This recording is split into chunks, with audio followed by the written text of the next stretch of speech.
I am 87 years old. I want you to sit with that for a moment. 87.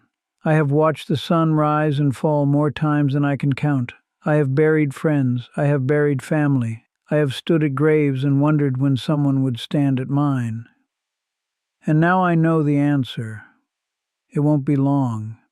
I'm not afraid of that. That surprises people when I say it. They expect me to be afraid, but fear is for people who still believe they have something to lose.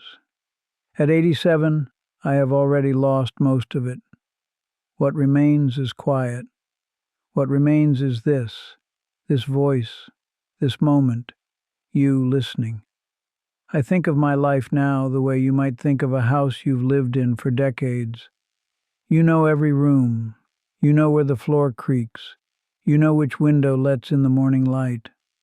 And now I am standing in the last room, the smallest one, and the door behind me has already closed.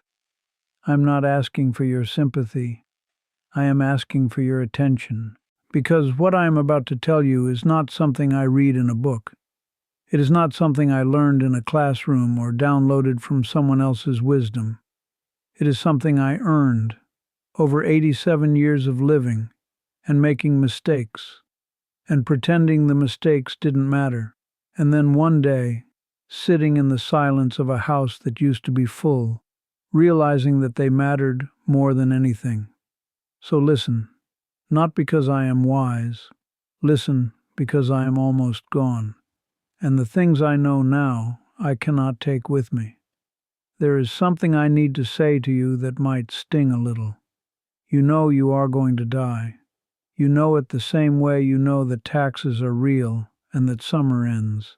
You know it in your head. You've nodded at it. Maybe you've even had a conversation or two about it. Maybe you've written a will or bought some insurance and told yourself you've handled the matter, but you don't feel it. And that difference between knowing and feeling, that difference is where most of a human life gets lost.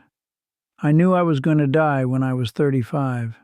I was a healthy man with a full calendar and a mortgage and 2 kids who needed new shoes every few months. I knew death was real. I had been to funerals. I had cried at them. I had driven home from them, and by the time I pulled into my driveway, I had already started planning next week.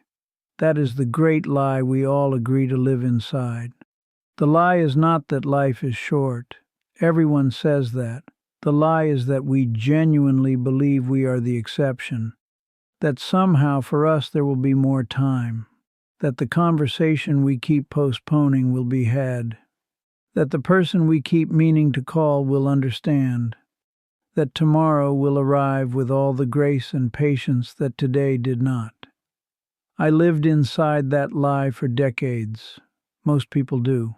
And the cruelest thing about it is that the lie is comfortable. It is warm. It lets you sleep. It lets you scroll through your phone at night and feel like everything is manageable. Like everything is still in front of you. Until it isn't. I want to tell you about a man named Gerald Marsh. We met in 1973. I was 24 years old and I had just started working at a small architectural firm in Cincinnati. Gerald was 31. He was already one of the best draftsmen I had ever seen. Not flashy, not loud, just precise, committed. The kind of man who came in early and stayed late not to impress anyone, but because he genuinely believed in what he was building.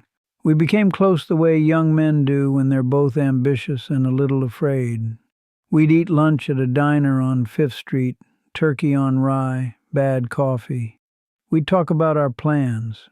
Gerald was going to save enough money to open his own firm by 40. He had it all mapped out, the city he'd choose, the kind of projects he'd take on.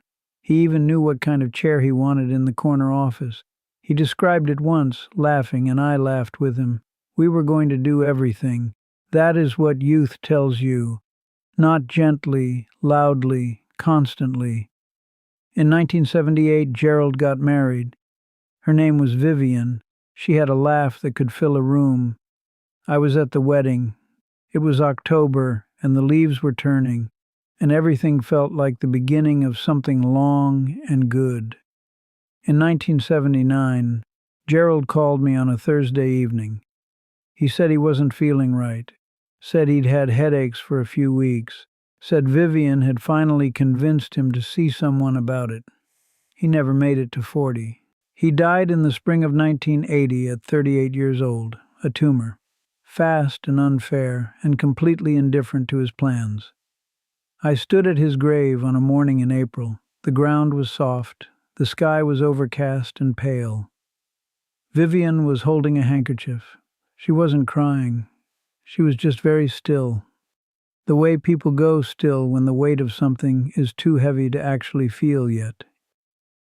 I kept thinking about the chair, the corner office chair he had described to me laughing, the one he never bought, the firm he never opened, the years he never had. And I went home that evening. I had dinner. I put my own kids to bed. And I told myself that I would not waste time the way Gerald had been unable to avoid wasting it. I told myself I would live differently. I did not live differently, not for a long time. That is the part that shames me most when I think back on it now. That I had the warning. I had Gerald's life in my hands as a lesson, and I set it down gently and went back to work on Monday morning. The world moves on. I want you to understand this in your bones, not just your head. The world moves on from everything. From Gerald, it moved on within a season. The firm hired someone else. His desk was cleaned out. Vivian eventually found a way to get through mornings again. His children grew up. They became people who carried his memory the way we all carry our losses, close in certain quiet moments and then, inevitably, further and further away, as life demands that we return to it. Nobody stopped. The city kept building.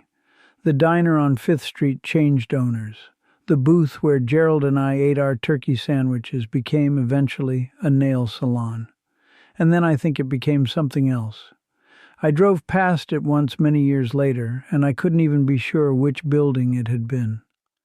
That is what happens. Not because people are cold, not because memory is shallow. It is because the world was never going to stop for any of us.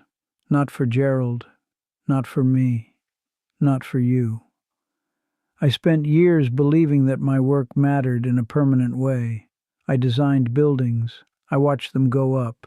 I put my name on proposals and shook hands with important people and told myself that what I was building would outlast me.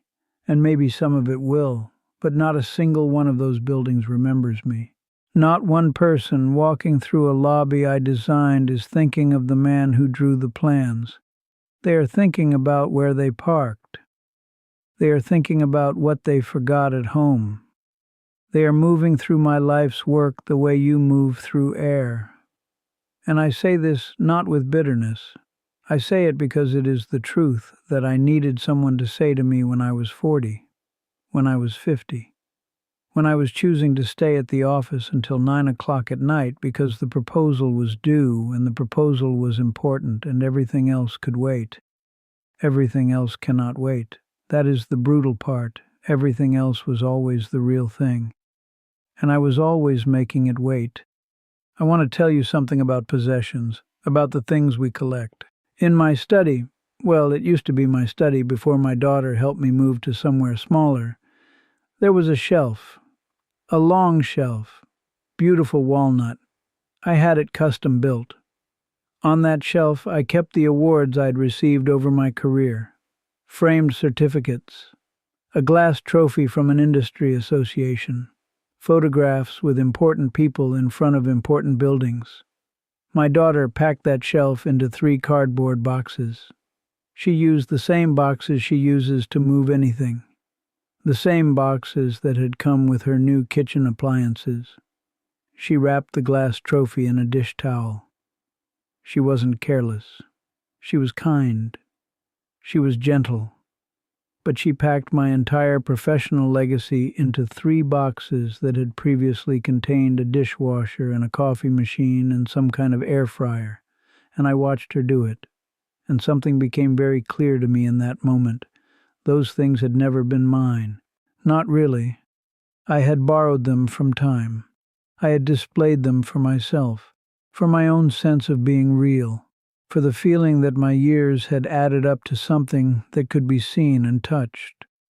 But they were always going to end up in a box, or a donation pile, or a landfill, or simply forgotten in the back of a closet in a house that eventually gets sold to strangers who will paint over the walls in colors we never would have chosen. The shelf was the most honest thing I owned, and it was completely empty. We talk about careers as though they are the same as lives. They are not. A career is what you do. A life is who you love, who loves you back, and what moments you were actually present for while you were doing everything else. I was present for very little. I was there in body at dinners and birthdays and school plays. I nodded. I applauded. I took photographs. But my mind was always somewhere else. My mind was on the deadline, on the client, on the problem I hadn't solved yet, on the thing I needed to do first thing in the morning. My children grew up in front of a man who was physically present and emotionally somewhere else. I know this because my son told me so. Not cruelly. He is not a cruel man.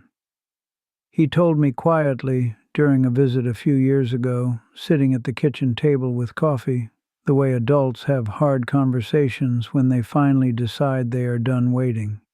He said, "Dad, I always felt like you were about to leave, even when you were home."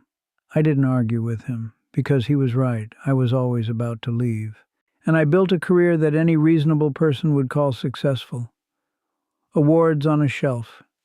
A name people recognized. Enough money to retire comfortably. A pension. A savings account. The things the world tells you to aim for. And my son, who is a good and loving person, felt his whole childhood like his father was about to leave. You tell me which of those things was the real achievement. You tell me. Here is what I know now that I wish I had known at 35. The moments that will matter to you when you are lying in a bed at 87, listening to the quiet of a night that may be one of your last, are not the moments you planned for. They are small, embarrassingly small. My wife's hands. The specific feeling of her hands when she would take mine without saying anything. That gesture. That quiet, unremarkable gesture that happened hundreds of times over 43 years of marriage. I would give everything I ever built to feel that one more time. The smell of my kitchen on a Sunday morning when the children were small.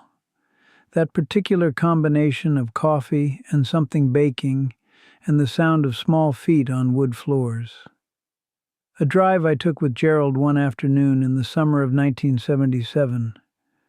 We didn't have anywhere to be. We drove out toward the countryside with the windows down and the radio low, and nobody said very much.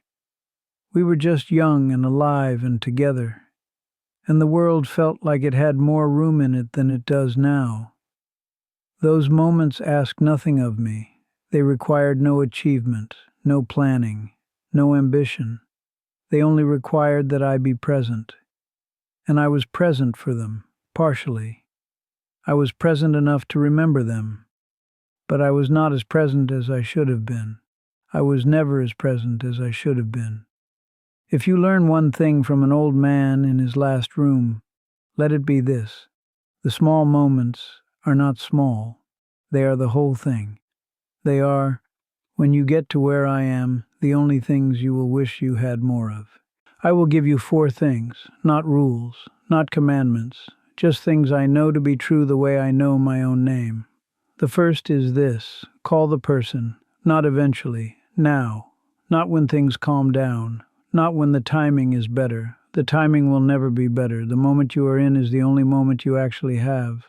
Make the call, say the thing. The world is full of people who are waiting to hear from someone who keeps meaning to reach out, and the silence between them is accumulating into something that will one day be irreversible. I know this. I have lived this. Call the person. The second is this: stop performing your life and start living it. I performed for decades. I performed success, performed competence, performed confidence, performed happiness at dinner parties. And underneath all of it, I was a man who was frightened and uncertain and needed connection, the same as anyone. The performance exhausted me and fooled no one who loved me. Drop it. Drop it now while you still can. The people worth keeping in your life will not love you less for being real. They will love you more. The third is this: choose presence over progress when you have to choose. And you will have to choose, not always, but more often than the world will tell you. The world will tell you that the opportunity won't come again, that this is the moment, that everything depends on it. And sometimes that will be true, but sometimes, many times, the thing that actually won't come again is the evening, the conversation, the ordinary Tuesday with the people who need you there and not somewhere else in your head. I miss too many ordinary Tuesdays. The fourth is this: forgive sooner, not for the other person, not primarily. Forgive because the anger you carry takes up the space where something better could be living. I carried resentments for years, and they solved nothing. They changed nothing. The person I resented did not suffer for my bitterness. They simply lived their life while I spent pieces of mine in a dark room that I locked from the inside and called principle. Forgive sooner. You will not regret it. I guarantee you, from the last room of a life, you will not regret it. I'm almost done. I know you can feel that. I can feel it too. There is something peaceful about endings, when you've stopped fighting them. When you finally accept that the story was always going to have a last page, and that the last page is not a failure. It is simply where the story was always going. I have had a long life, long enough to know that I wasted some of it, long enough to know that the wasted parts don't cancel the good ones, long enough to know that love, quiet, ordinary, uncelebrated love, is the only thing that holds any of this together, the only thing that makes any of it make sense. I think about Gerald sometimes. I think about that spring morning at the grave, the soft ground, Vivian standing very still. I think he would have been a good old man. I think he would have had things to say. He didn't get the chance. You still have yours. Not forever. Not even for very long in the grand scale of things. But right now, in this moment, listening to an old man in his last room, you have a little more time than I do. Use it for the right things, not the impressive things, the right things. You know the difference. You have always known the difference. You just keep hoping you'll get around to acting on it. I know that hope. I lived inside it for most of my life. The morning is coming when you won't be able to. I don't say that to frighten you. I say it because someone should have said it to me. And because I am 87 years old, and I am standing in the last room, and I can see the darkness at the edge of the window. And I want someone, somewhere, to turn toward the light while they still can. That is all I have. Take good care of each other. That is all I ever really needed to say.